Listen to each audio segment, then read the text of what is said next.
Hi there. In this tutorial, we're going to be looking at VOSViewer and how we could use this bibliometric software to visualize scientific landscapes. VOSViewer was created by researchers at Leiden University in the Netherlands, and it's a really cool and intuitive tool that we could use to create networks. The VOS of VOSViewer stands for visualization of similarities. And so with this software, you can sort of see similarities between different keywords or fields or journals in this case, and create clusters out of them using the similarity index of association strength. So you can go ahead and go to the VOSViewer.com website. And over here, you can see the home page. And on top, you'll see the download tab. So you could click on that to download VOSViewer and click on the download link to download VOSViewer for your own system. I'm using a Mac OS system, so I click on this link. And now once you've downloaded it, you can then go ahead and click on Get Started.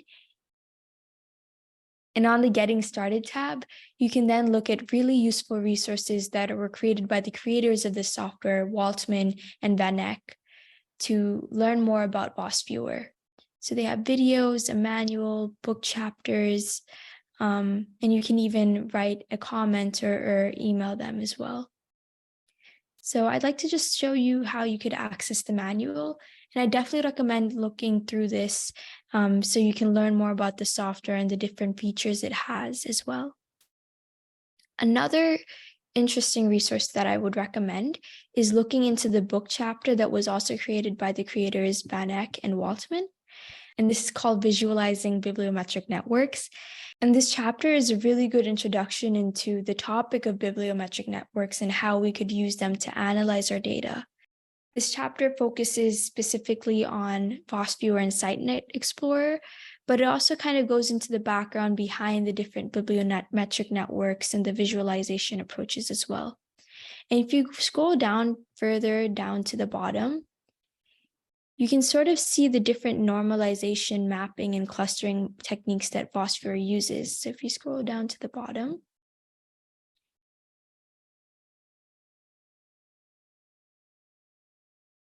near the appendix section, you can sort of see these equations here. And these tell you a little bit about the map behind the normalization and clustering that are used in the network. So if you'd like to learn more, I definitely recommend reading this paper as well. So now once you've downloaded VOSViewer, you can open it here, and this is what the icon looks like. So you'll see a sort of blank screen here. So now we're just going to create a map on VOSViewer. So you can go here and click on Create. And then you'll have 3 different data types that you can select. So this is a network data file. If you were to click Next, you could see that you could create a map from a VOSViewer file, a JSON file, a GML, or a PAGEC. And in this case, we're going to be selecting this option so that we could look at a map based on bibliographic data. This option would be used if you'd like to look at co-occurrence networks based on the text as a whole in terms of the title and abstracts and keywords. If you select this option alone, you'd mostly be focusing on the keywords for the co-occurrence network. So we're just going to click on this and click on Next. And we would then read data from a bibliographic database file, like a Web of Science, Scopus, Dimensions, Lens, and PubMed. And we can also read data from a reference manager file. As we'd seen in the previous episode, you can create an RIS file by merging the 3 data sets from different databases together. So this is a really good option to create a more comprehensive literature review or bibliometric study. So in this case, we're just going to look at a Web of Science file, just a plain text file we've received from Web of Science. And then you can click on Next. And then over here, you can now select the data files that you'd like to use. So you can click on the Shift key and select both of these, and then drag and drop them there, and click on Next.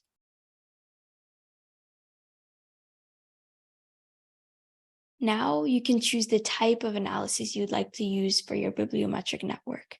So in this case, I'm just going to look at co-authors to see all the different authors publishing on this field of infant development or neurodevelopment.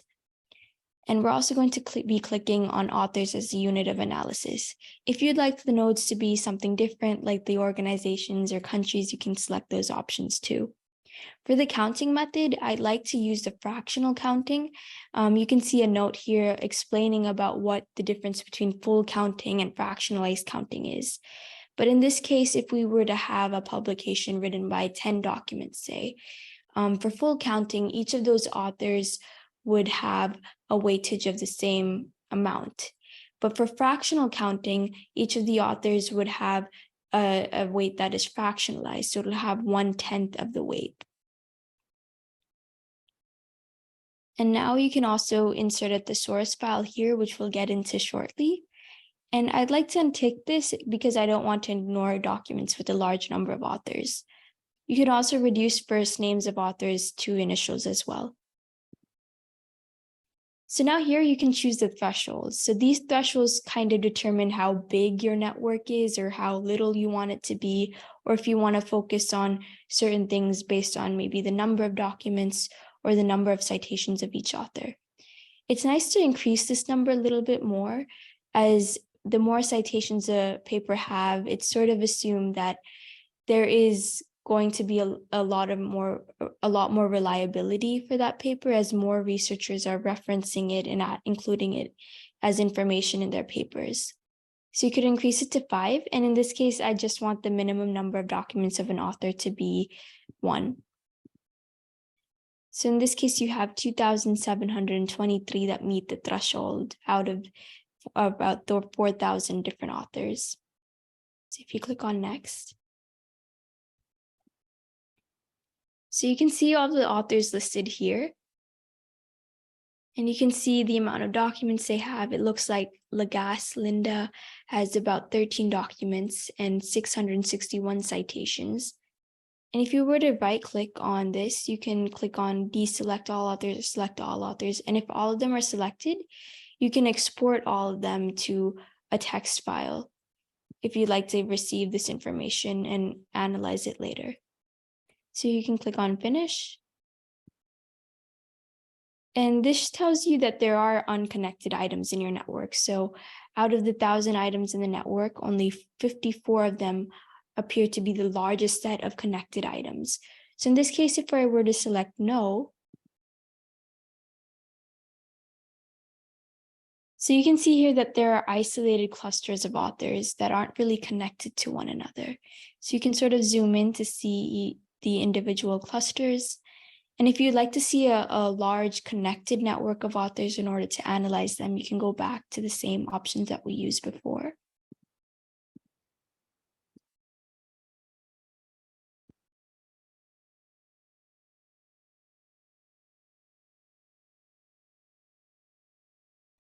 And in this case, we'd select yes. So you can see here various clusters, green, blue, red, yellow, and purple, which can indicate the various collaborations of authors and how similar they are to one another.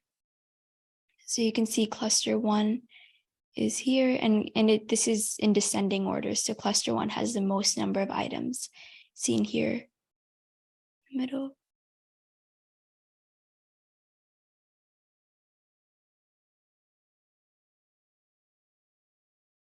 And the great thing about VOSViewer is you can also customize it. So you can choose the normalization method if you don't want it to be association strength. And you can change the parameters as well. On the right side, you can also change the scales of the weights and the nodes as well as the labels, the size of the lines, and how they may vary with one another. You can also change the background as well. And you can also change the cluster colors too. A really interesting aspect of VOSViewer is that you can also click on overlay visualization to see a sort of timeline or evolution of the data that you're looking at. So in this case, these clusters here this one here, as well as this one, appears to have more recent publications, while the authors on the outside seem to have more or an average of older publications. You can also look at the density visualization as well. Now we're also going to look at co-occurrence networks too. So if I go back to create, you can click on create a map based on bibliographic data, the same steps as before. And so here you'd click on co-occurrence. And as you can see here, the minimum number of occurrences, or the threshold, is 5. If I want to increase it, then you can see this number goes down. So these are the number of nodes that would show up in your network. So if I'd like to increase it to maybe 10, then I can do that and click next, and then next. And I can see all the keywords listed here.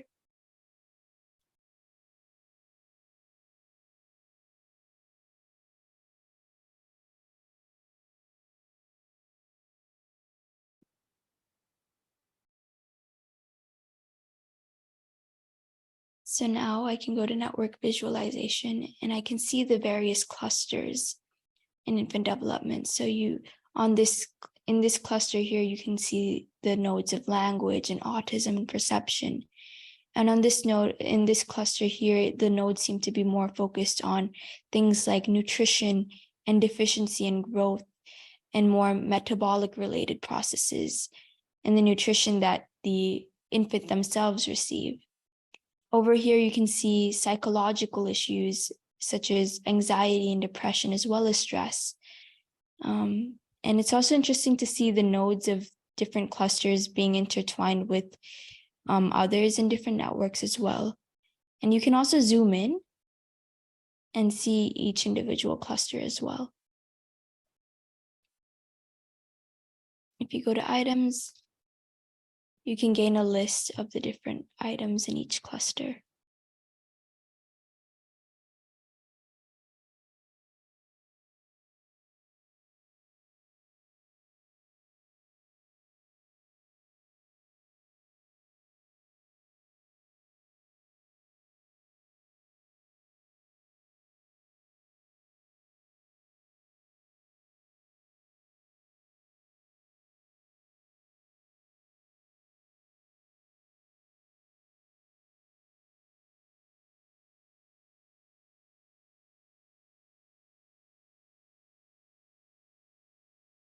Now, say if I'd like to merge two keywords together, like say birth weight infants as well as birth weight. So if you have synonyms of two words that you'd like to show up as one specific keyword as a whole instead of two separate ones, you can create a thesaurus file. So for that, you would go to any sort of spreadsheet such as Excel.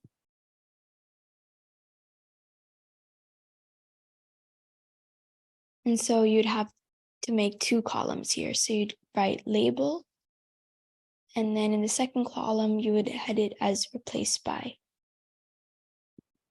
So in this case, we will be looking at birth weight. So we would say birth weight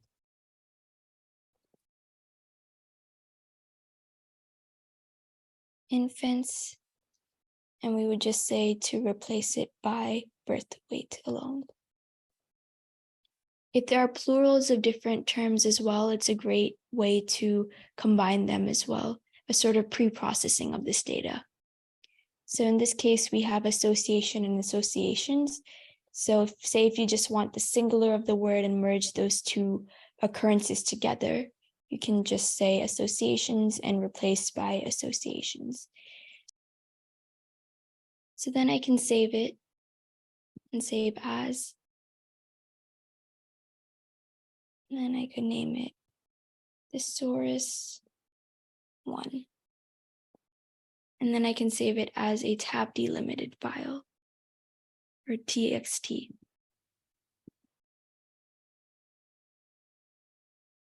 So now that's done. I can go back and select the same options, but this time I would add a thesaurus file.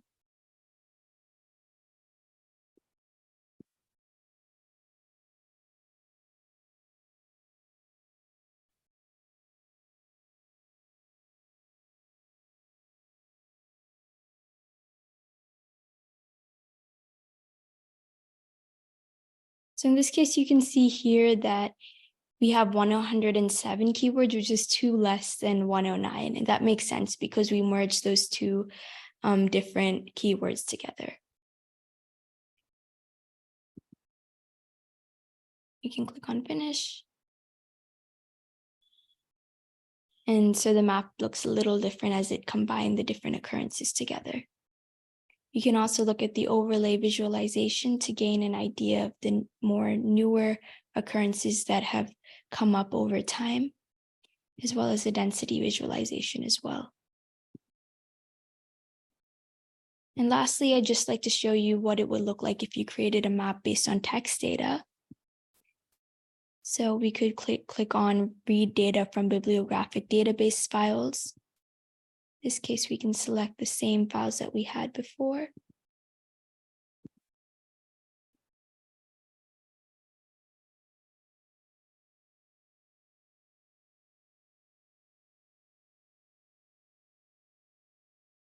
So as you can see here, it'll look at the title and abstract fields, or you can also select to just view the title or the abstract fields alone.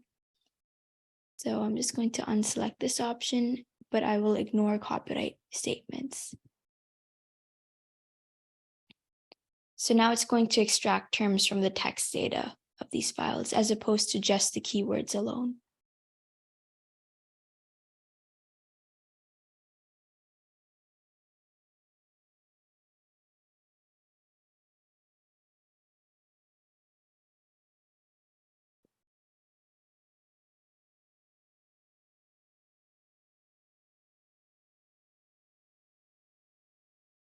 You can also choose to add the source file again.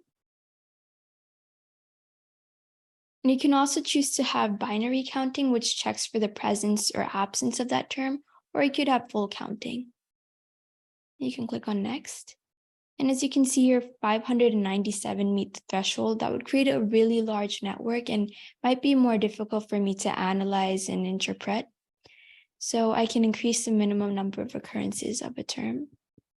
Let's just say I will increase it to perhaps 30. 30 would be a good number. And then I can click on next. And it'll say that the default choice is to select 60% of the most relevant terms. So if I'd like, I could increase this to 171, but I'll just leave it the way it is right now.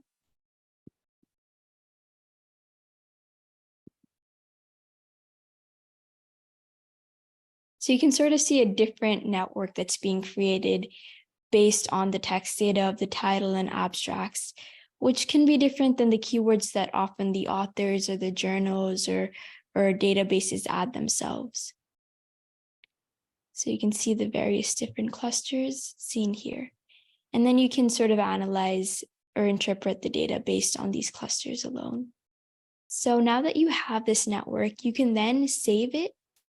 And you can save it as a JSON file or a VOSViewer map file, a network file. I like saving it as a JSON file just because I can then view it, send it to somebody, and they can view it on the VOSViewer online app. And so I can also create a screenshot of this, and the screenshot also has various options, like if I want to use a transparent background, or the scaling can be used to increase or decrease the resolution of the image as well. So if I click on screenshot, I can then save it as a PNG or JPEG file as well. So there you have it. This was a brief tutorial on VOSViewer, and I hope this helps.